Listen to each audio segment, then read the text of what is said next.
All right. Stephen Cope, welcome to the show. Thank you, Brett. I'm glad to be here. So you are the author of a book called The Great Work of Your Life, a guide for the journey to your true calling.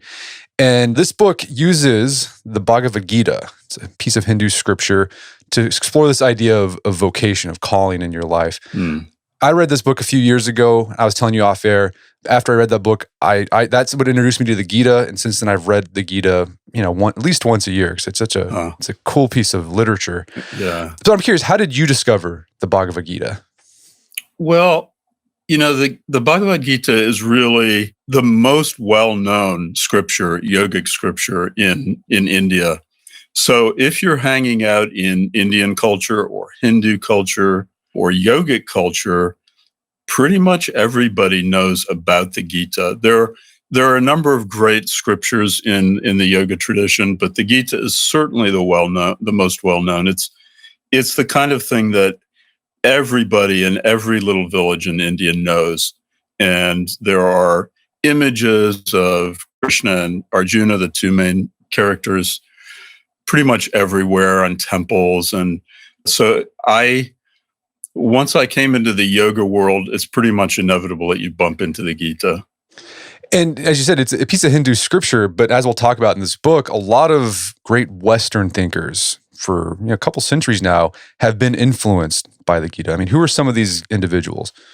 I mean, honestly, it's remarkable. Writing on the Gita as I have, I keep bumping into more. So there is probably the first major Western philosopher was Schopenhauer, who wrote in the early 19th century. The Gita was translated into English as late as, I think, 1787 or 1785. But where you start really beginning to see its influences is with Thoreau and Emerson, the transcendentalists in Concord in the 1820s, 30s, 40s, 50s. And Thoreau picked it up and was profoundly influenced by it. And you can kind of draw a direct line then between Thoreau's influence and Emerson as well. And then Tolstoy, who picked it up. And from Tolstoy, a direct line to Gandhi, and then to Aldous Huxley, who wrote a brilliant book called The Perennial Philosophy. And from there to Martin Luther King and to Bobby Kennedy. So there's this direct line back to the great American philosophers, Emerson and Thoreau. So let's dig into the Gita. And for those who, before we get to some of the lessons and takeaway that you talk about in your book, can you give people who aren't familiar with the story sort of a big picture overview of what's going on with it and like the main characters? Yeah. Yeah, it's a great tale. And, like most tales, it was meant to be spoken verbally, even though it was written down somewhere in probably the 2nd century of the Common Era. The tale is about, it happens on the night before a great war, the Battle of Kurukshetra on the field of Kuru. And the two major protagonists are Arjuna, and Arjuna is a warrior. He's the greatest warrior of the kingdom of Kuru. And his father was the king, now the deposed king of the kingdom of Kuru. And the other major character is Krishna, who's his charioteer. And Krishna, of course, is God in disguise. We don't find that out until the middle of the book. But the whole book is a dialogue between Krishna and Arjuna at the edge of the battlefield. So you can imagine there's a huge battle, an epic battle about to take place the next morning. And Arjuna is very conflicted about whether or not to fight in this battle.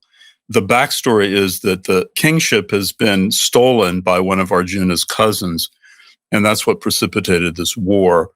And he realizes, as he sits with Krishna, that he's got a dilemma that he cannot solve. And the dilemma is this. Because he's a warrior and he was part of a very rigid caste system, it was his duty, it was his sacred duty to fight in a war, to fight in a just war, and this was a just war. On the other hand, he realized that he was most likely going to kill his own kin because his cousins were on the other side of this battle. And so the very first chapter, he investigates this dilemma. He must fight in the battle because it's his calling, it's his sacred duty. But if he fights, he will kill kin.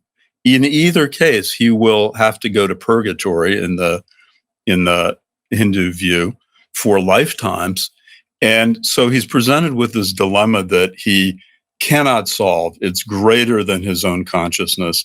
And he sits with Krishna through the night as Krishna expounds to him his way through this particular dilemma. And the way through is actually by completely expanding his consciousness so that he understands that the war itself is not really a real external war, but a battle going on within himself. So the tale is really about the moral dilemmas that each of us face in life and how we work our way through them. No, I mean, I love the setup of the story. And that's why I think it's so relatable. I think why so many individuals, even in the West, have related to this with Arjuna. Yeah. It's just like, exactly. I don't know what to do. I have no idea what to do. And that's most of life. Like, I don't know what to do. Yeah. In fact, he says, Arjuna in the beginning, at the end of the first chapter, falls to the floor of the chariot. And he says, Krishna, I cannot fight this fight. Conflicting sacred duties confound my mind. And of course, we run into that all the time. Conflicting sacred duties. Should I do A or should I do B? What am I called to do? And how do I know what my calling is? So it's a great setup, that first chapter. And then there are 17 more chapters where Krishna describes the slow and deliberate process of understanding your calling. And that's what I love about it too. That dialogue, he explains the idea of duty or dharma, and then yoga, which in the West we think yoga is like you downward dog, whatever. But yoga it's all about taking action, and that's what exactly. And that's what Krishna tells Arjuna you have to do. You have to take action to fulfill your dharma. That's right. So basically, Krishna teaches Arjuna what he calls the path of inaction and action, the path of neshkarman karman, or inaction and action, which turns out to be a profound reframe of action. And there are 4 steps. First of all, Krishna says, look, don't even think about being the guy who doesn't take action, because we all act all the time. In the contemplative traditions, they talk about actions of mind, speech, and body. So even your mind is taking action. So the 4 pillars of this path of inaction and action are, number 1, discern your dharma, that is, discern and know your true calling in this lifetime. Number 2, do it full out. Bring everything you've got to the performance of your dharma, of your calling. And 3rd, let go of the outcome. So Krishna says to Arjuna, whether you're winning or losing or failing is not your issue. Your only issue is, have you determined what your dharma is, and are you doing it full out? He says it's better to fail at your own dharma than to succeed at someone else's dharma. And then finally, Krishna says to Arjuna, turn this whole thing over to me, in other words, over to God, or over to something bigger than yourself, over to some bigger meaning than your ego or yourself.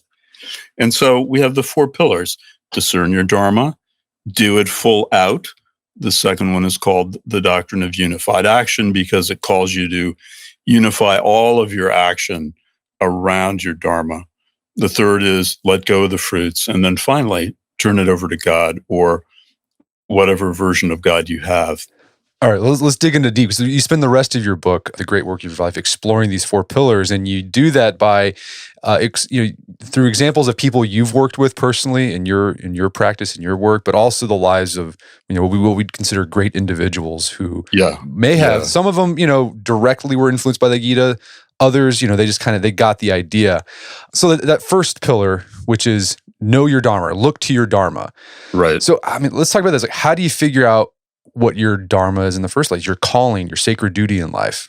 Well, this is where most of us get stuck. The truth is that when the Bhagavad Gita was written in that context, everybody was born into their own sacred calling. So There was a very complex caste system, and Arjuna was born a warrior. It was his duty to be a warrior. That was called svadharma. And of course, that kind of rigid duty to the social order and to your birth, it no longer applies in our culture. So now we have to dig down inside, look at our circumstances and our life situation and our own gifts to determine what's our dharma, what's our true calling. The word dharma is based on the root dhr, which means to uphold. And the view that still translates to us is the idea that everybody has a responsibility to their particular set of gifts, their particular set of capacities. And so no longer is the duty to the dharma into which you were born, but now it's to, as Carol Pearson, the great Jungian psychologist, says, you have a responsibility to your gifts and your own idiosyncratic opportunities that you must fulfill in this lifetime. It reminds me of the idea, I think Pindar, he's a Roman poet. He said, become who you are. And like Nietzsche picked that up, and that idea of becoming who you are is looking at your situation. It might not mean like, your dharma might not be like, I'm going to be president of the United States. It could be even smaller than that. But if you find that, absolutely, you're supposed to go full out with it. Exactly. I like to say, because I'll tell you the truth, a lot of the time I spend with people looking at these notions is really spent on helping people to discern their dharma. So the whole process of discernment, there are three particular areas that I call useful hunting grounds for dharma. One is I often ask people the question, what's lighting you up? So the first question to ask yourself is, what is it out there in the world, in your life now, that's lighting you up, that gives you energy, that fascinates you, that draws you? That is not necessarily your dharma, but it's a very interesting finger pointing toward dharma. The second useful hunting ground I've found is very different from what lights you up. The question here is, what do you see as your sacred duty in this life? So sacred duty is something different. It may not necessarily light you up. It may. And I like to, the whole question of duty is complex. I like to say your duty is that thing which, if you do not do it, will result in a profound sense of self-betrayal on your part. And that definition of duty moves the locus of duty from the exterior, that is, duties that are foisted on us that we don't actually own, to our own interior self, where the real locus of duty is found. And then the third area, so we have what lights you up, what do you consider or know to be your sacred duty? And the third area is look at challenges and difficulties in your life. Because very often people find their duty or their calling or even what's lighting them up arising directly out of challenges.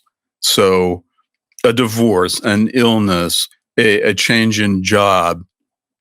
This is another important hunting ground for dharma. So between those three, you have some interesting arrows pointing at your own particular dharma. And I highly recommend that people explore those three areas very systematically. The one section in this, when you talk about look to your dharma, that really, when I first read it, I think about it all the time, and is you explore the life of Henry David Thoreau and him trying to figure out his dharma. And the idea that you got from Thoreau is think of the small as big. Because I think a lot of people, when they confront this question of what's my calling in life, they typically think it's got to be big. It's got to be where I'm known. Right. That's right. And that's not necessarily the case. So tell us about Thoreau's experience with the Gita and how it helped him find his dharma. Well, this, by the way, is what I call the false notion of the romance of dharma, the idea that it has to be something big, the idea that you have to leave your job selling insurance and move to Paris and become a great painter. That's a typical romantic notion.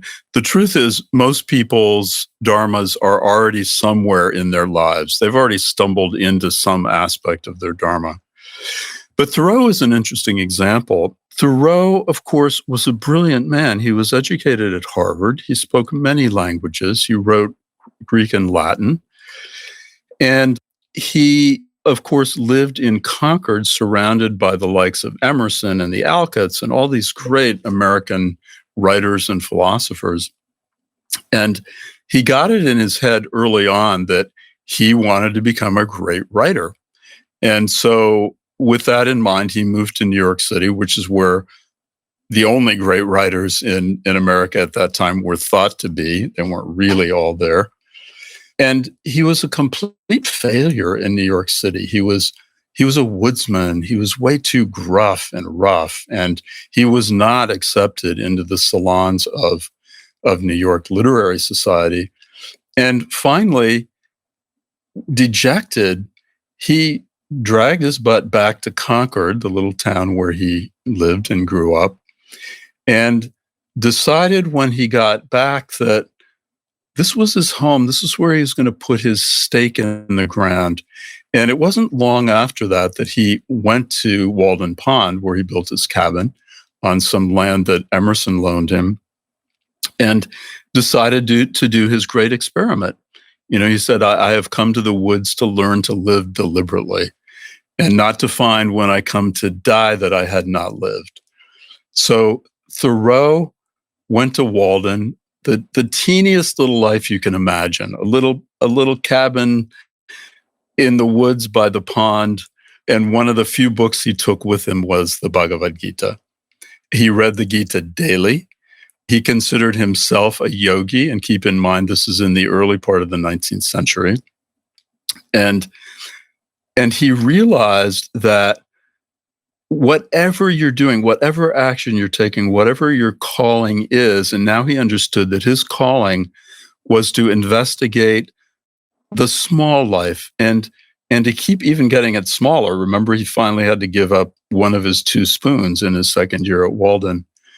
And to discover how big the small life actually is. So I actually quote from the Tao Te Ching there, where it says, think of the small as large and the few as many. Thoreau discovered in the Gita the notion that all actions have mystic consequences. So the smallest actions, as long as they're aligned with your dharma, make some kind of huge ripple in the world. So Thoreau took on the task of investigating his world just as he saw it and as he found it around his little cabin. And strangely enough, just as the Bhagavad Gita said, mystic actions connected with your dharma make big splashes in the pond. And so, of course, we now think of Thoreau writing from his little cabin as one of the great philosophers and writers of American life and literature. He once said, which quote I love, I have traveled extensively and conquered. And by that he meant his inward journey in Concord to the soul of this one little town. And by focusing down into the soul of this one beautiful little New England town, he pretty much found the whole world there. When Krishna was born, his nurse looked into his open mouth and saw the whole universe there. And that's precisely what Thoreau did at Walden. And I mean, you make this point in the book. I mean, Thoreau's experiment at Walden was even smaller. I mean, he was basically in the backyard of his parents' house, and you know that his mom still brought him cookies and sandwiches. And sometimes people criticize Thoreau for that. It's like, oh, he really didn't do anything. Yeah. He just basically backpacked in his backyard. But it's like the idea, like he went full bore into it and was able to do some amazing work by doing that. Well, and one of the great things about Thoreau was, we all know the quote, find your own distant drummer and follow it. Thoreau caught onto the idea that it's our idiosyncratic, highly particular calling that has the juice.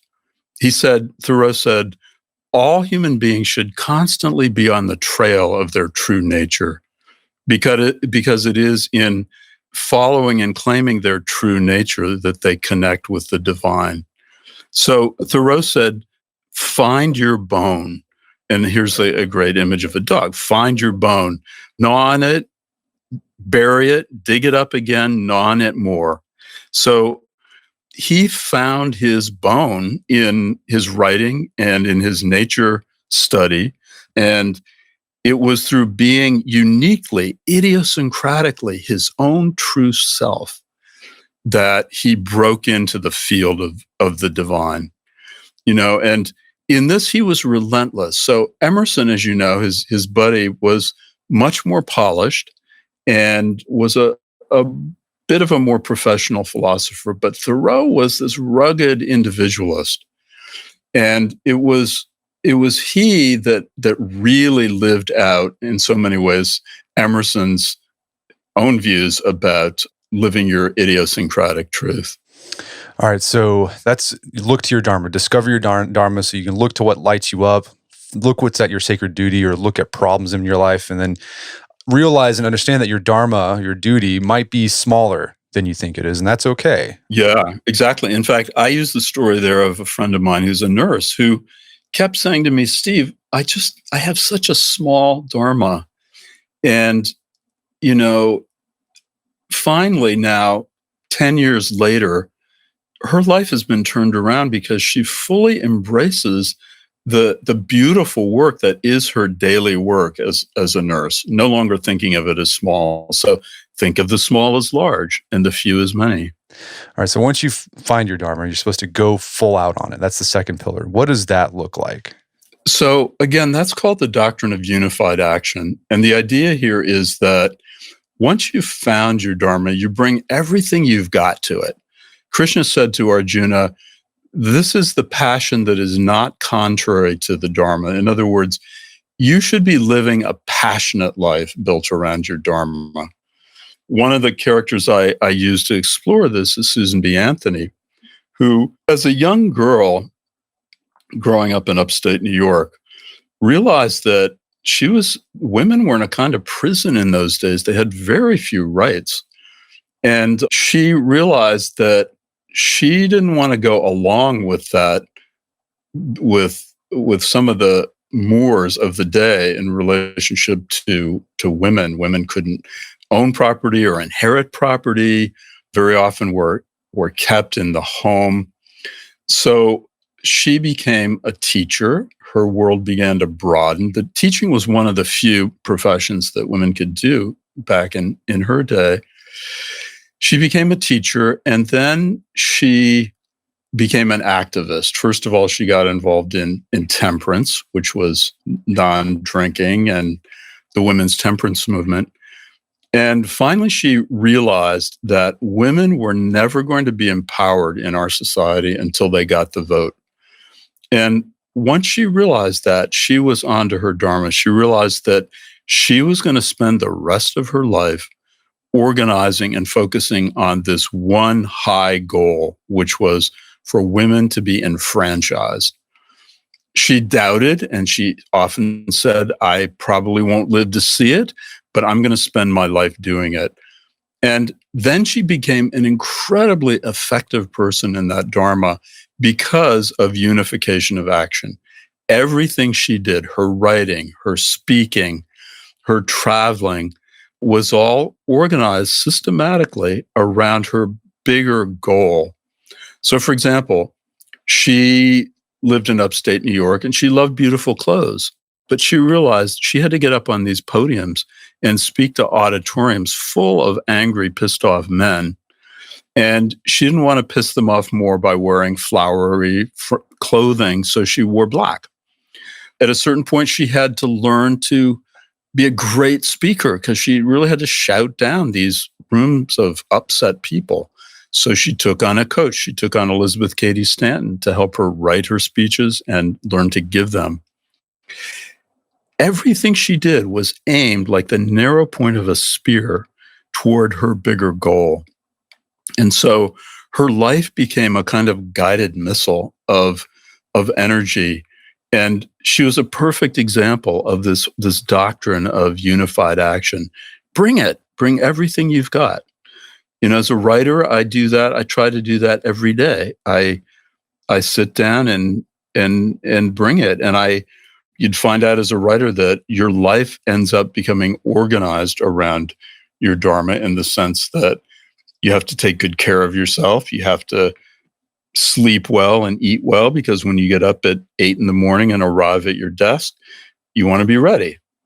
So this doctrine of unity in action has served me, and it's the second important pillar of Krishna's approach. And then you also highlight this idea of unified action means deliberate practice, like learning how to fulfill your dharma the best you can. And I didn't know about this guy, but Camille Corot. He's a painter that sort of exemplified what you thought was deliberate practice in the Gita way. Yeah, so Corot is a fascinating figure. He was a great French landscape painter who, he was fascinated by painting as a kid. And from the beginning, he started painting outdoors. This is called plein air in French. And then, like most of the artists of his day, went to Italy for his training. But he soon caught on to this idea of what we now call deliberate practice.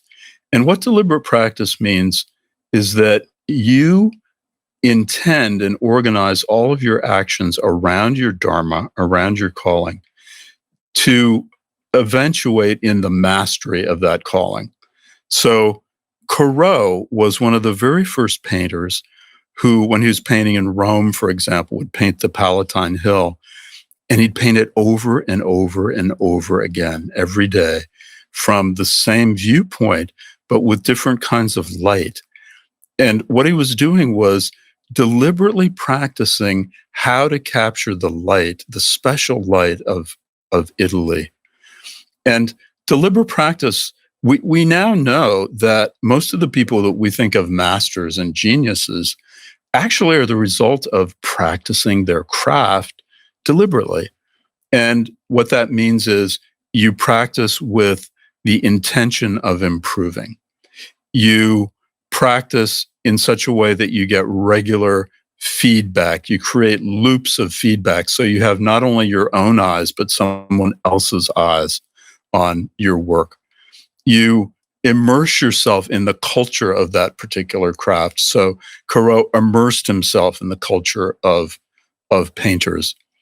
You let go of the idea of perfectionism and take risks. So there's a whole series, and I lay these out in my book, of things that are considered now deliberate practice. And we know that almost any kind of mastery takes approximately 10,000 hours to master.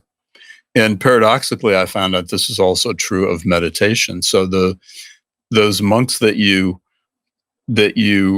read currently, and that the Dalai Lama brings with him to his big conferences, they've practiced their meditation practices and their breathing practices for 10,000 hours, just like Corot did. And Corot, as a result, became one of the greatest masters of French landscape painting. Monet said at a big exhibition once, he said, and all the great painters were there, he said, there's only one master here, and that's Camille Corot. So it sounds like this, and from the Hindu perspective, this idea of going full out, it's about focus. That's what you do in the contemplative practice. It's learning how to focus. It's all about focus and concentration. And if you read the other scriptures of yoga, the Yoga Sutra, for example, it lays out a very clear series of steps in which the mind becomes increasingly concentrated on the object of attention. And in this case, in Corot's case, for example, painting. It can be anything. I'm writing a chapter right now on Marian Anderson, the great Black contralto, and looking at the way in which she systematically promoted the mastery of her voice by becoming increasingly concentrated on the most subtle aspects of the way in which the body produces sound.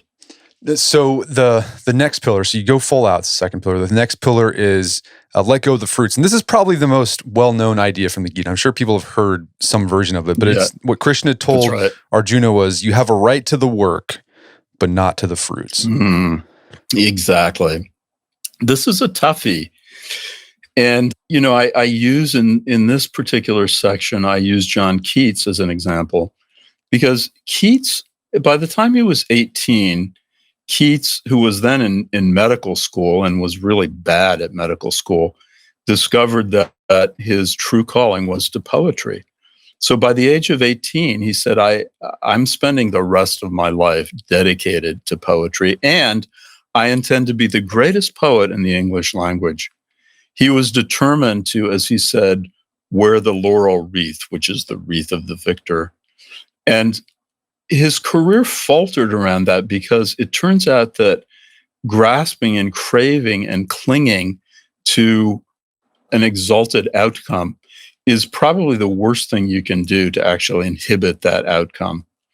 I teach a lot of young musicians up here at Kripalu, and one of the first things I notice about them is they're all tied up in knots trying to perfectly execute their musical charge, whatever it is, piano or voice.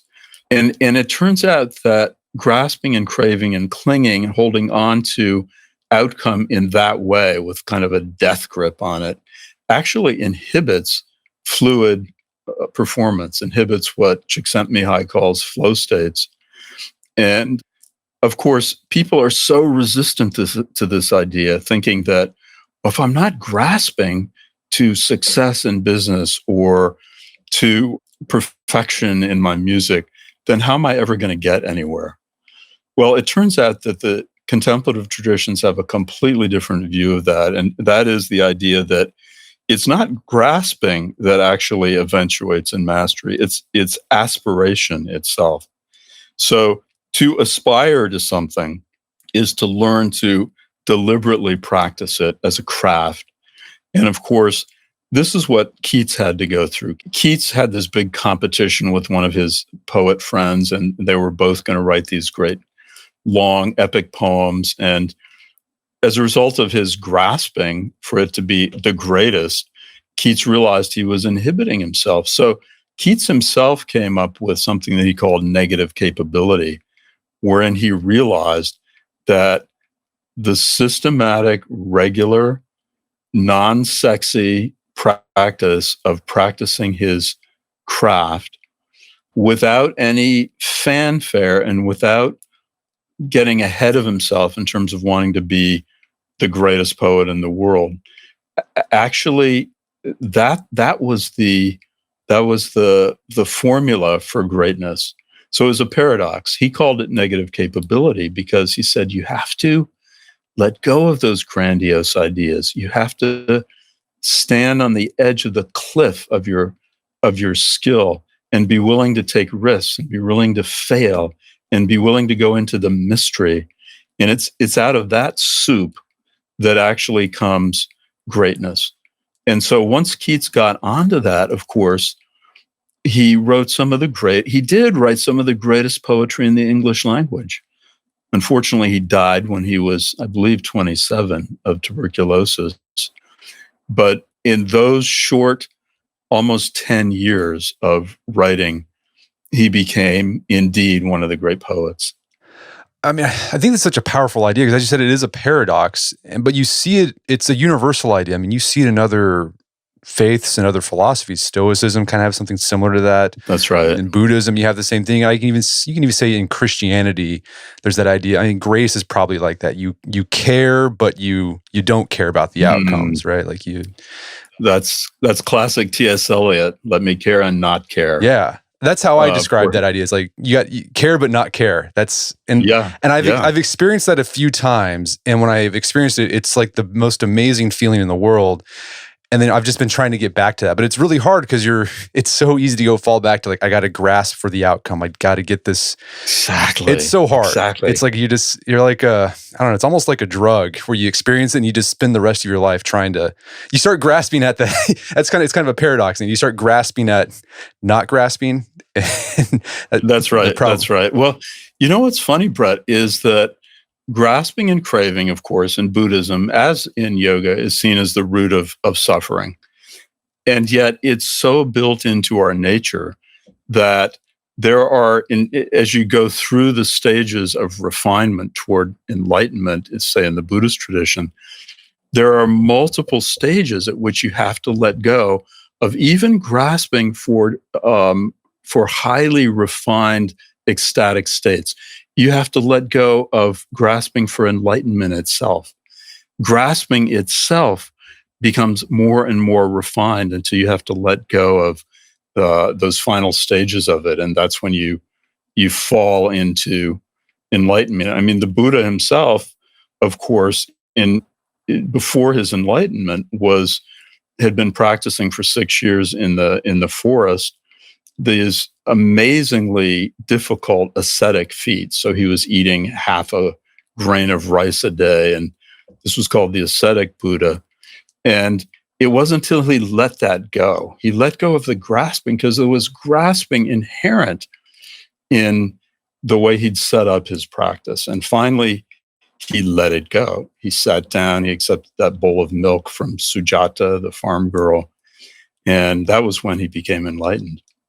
And another character you explore with this idea of letting go of the fruits is Beethoven. And Beethoven, a student of the Gita, and he faced, I mean, for the most of his life, he had a tough life. You know, you talk about his father was basically abusive towards him since he was a boy.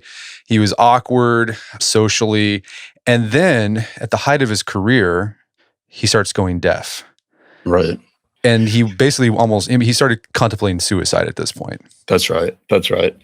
I mean, talk about having to let go.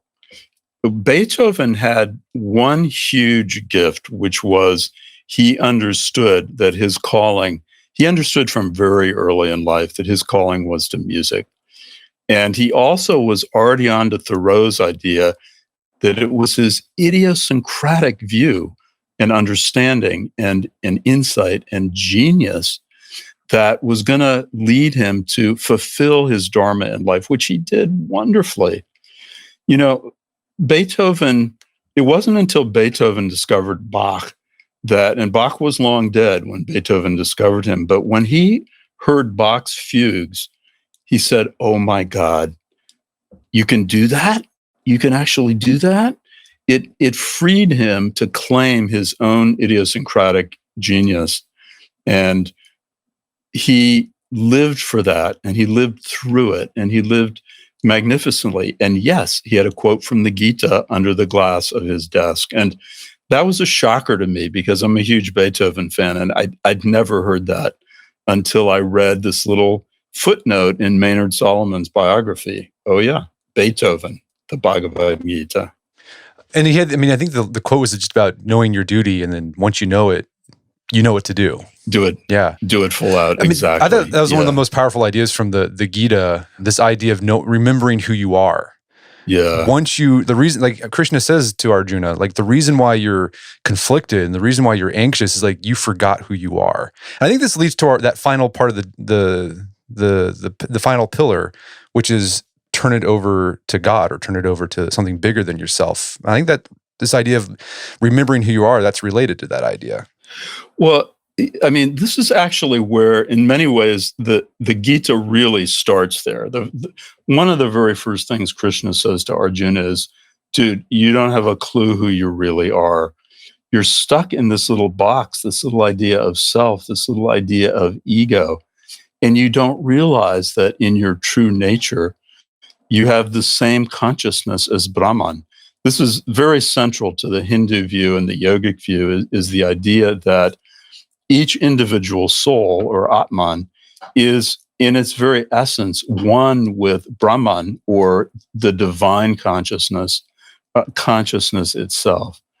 And the idea that's very different from a lot of Western religion is that you can actually realize this true nature, this part of yourself that knows and sees and comprehends and understands and attains the same kind of consciousness that we call in that tradition Brahman, or the divine. And again, this marks it as quite different in many ways, although there are many Western theologians who who write from the same place. Eckhart, not Eckhart Tolle, but the original Eckhart back in, I think, the 13th century, who stressed that view that we're all made in the image and likeness of the divine.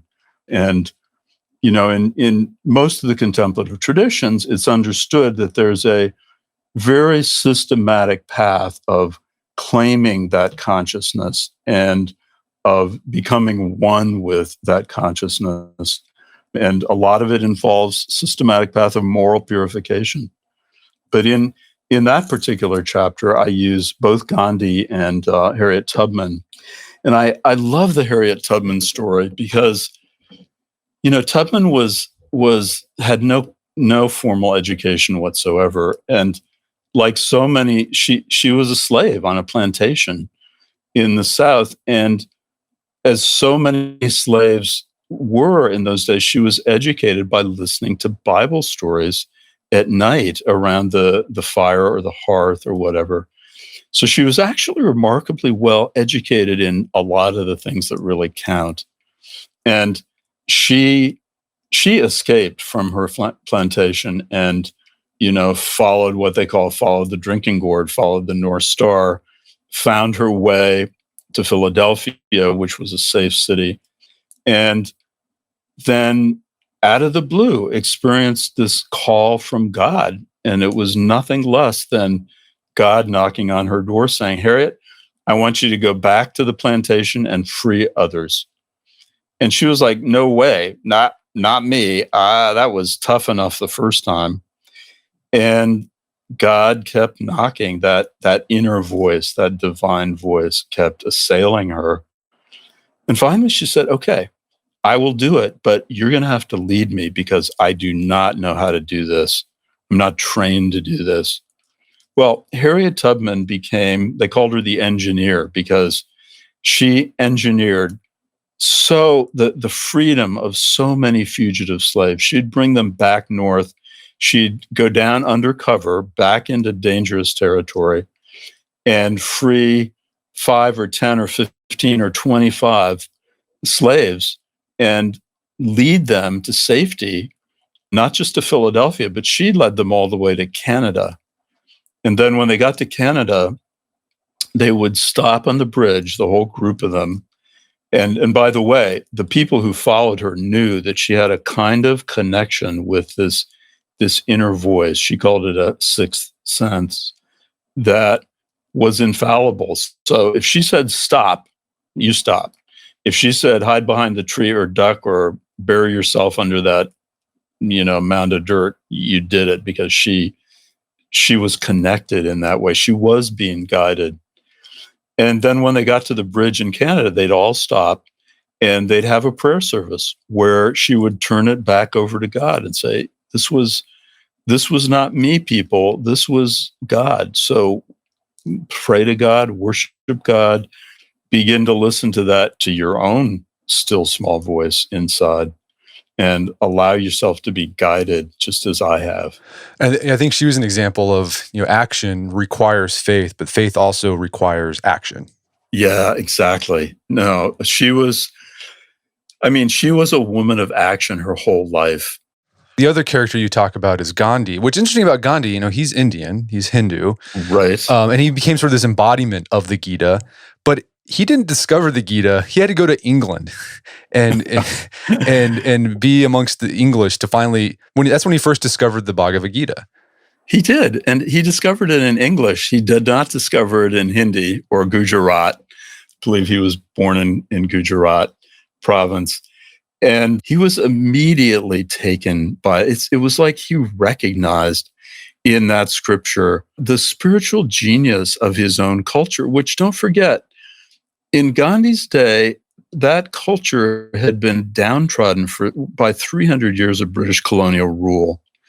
And in so many ways had lost the spiritual self-esteem of their culture. So Gandhi gets to England and he's introduced to the Gita, and he begins to light up with an understanding of the spiritual genius of India and the subcontinent of India. Then, of course, he goes to South Africa, where he puts all of the teachings of the Gita. The Gita is, as he said, his guidebook for life. And he said, if you wish to know what a life based on the Gita looks like, look at my life, because my life has been entirely based on the Gita. So he went to South Africa, where he understood the Gita to be talking about non-separateness. And he began working with Indians who lived in South Africa and who were hugely dominated and colonialized by their Dutch colonizers. And so he got his first taste of helping to resist in a nonviolent way in South Africa before he came back to India, where he became the champion of nonviolent resistance, what he called satyagraha, or soul power. And I mean, the idea that you hit with Gandhi was, turning everything over to God. And Gandhi had this idea of, you got to take yourself to zero. Yes. It's not about you anymore. It's about something bigger than yourself. Exactly. Gandhi took literally what Krishna speaks to Arjuna in that very first chapter, where he says, Arjuna, by the way, you are not your body. And Arjuna is, of course, terrified of being injured in this war. And Gandhi took literally, you're not your body, and you needn't be terrified of being injured or even killed in the line of duty, in the line of doing your dharma. So much of take yourself to zero for Gandhi was really take your ego out of it, take your own self-importance and aggrandizement out of it. Rather, look at the good of the whole. So Gandhi was all about looking at the good of the whole, looking at the good of the whole community. He was the Martin Luther King's predecessor in understanding the importance of what King called the blessed community. So yeah, that was Gandhi, take yourself to zero. And of course, he did. He didn't count the cost to himself of so many of his actions. He didn't count the cost of going to jail or doing a fast. He was quite willing to die. That last fast that he did, he almost died when the Hindus and Muslims had again begun to war on each other. He went on a fast until it stopped. And there was take yourself to zero. Gandhi was incredibly creative. Like he didn't see himself as living inside this little box of fear, which allowed him to be hugely creative in the way he moved. And he was constantly frustrating and freaking out his own supporters, because he'd do stuff that nobody had ever thought of before or tried before. And it was just because he'd been freed from what they call in the tradition grasping to views and beliefs about how things should be. He was much more interested in how things are. Well, Stephen, this has been a great conversation. For those who want to explore the Gita more, is there a translation in English that you recommend for folks? There's a great translation that I prefer using. It's by a guy named Eknath Easwaran, Easwarn, who actually has studied. Well, he's an Indian scholar who moved to the United States in the 50s and became a professor in Southern California, I believe at Berkeley. And from there, translated the Upanishads and the Bhagavad Gita and some of Buddha's texts. And it's an extremely practical, but also accurate and a guide to the Gita and the Upanishads. And part of it is that he accompanies his translations with an essay for each chapter that really helps you to understand. Frankly, and you know this now that you've read the Gita, you can't read it without a guide, because there's so much sophisticated philosophy thrown in it. It's a little bit of a dog's dinner in that way, in the sense that you really need a guide to wade through it. And I found Easwaran, I think partly because he understood the Western mind, because he lived here, is particularly useful. And there's a fairly new edition of it you can find on Amazon. Yeah, that's the translation I have. It's very, That's right, the commentary is very useful. So useful. Where can people go to learn more about your book and your work? They can log on to my website, which is www.stephencope.com. I am the Scholar Emeritus at Kripalu Center, which is the largest center in America for the study and practice of yoga in Western Massachusetts. Unfortunately, we're locked down with COVID right now, but we will open again. And I teach a lot at Kripalu. I teach all over the country, but you can find my events on my website there. Fantastic. Well, Stephen Cope, thanks for your time. It's been a pleasure. Total pleasure, Brett. I'm delighted to meet you, and we'll talk again.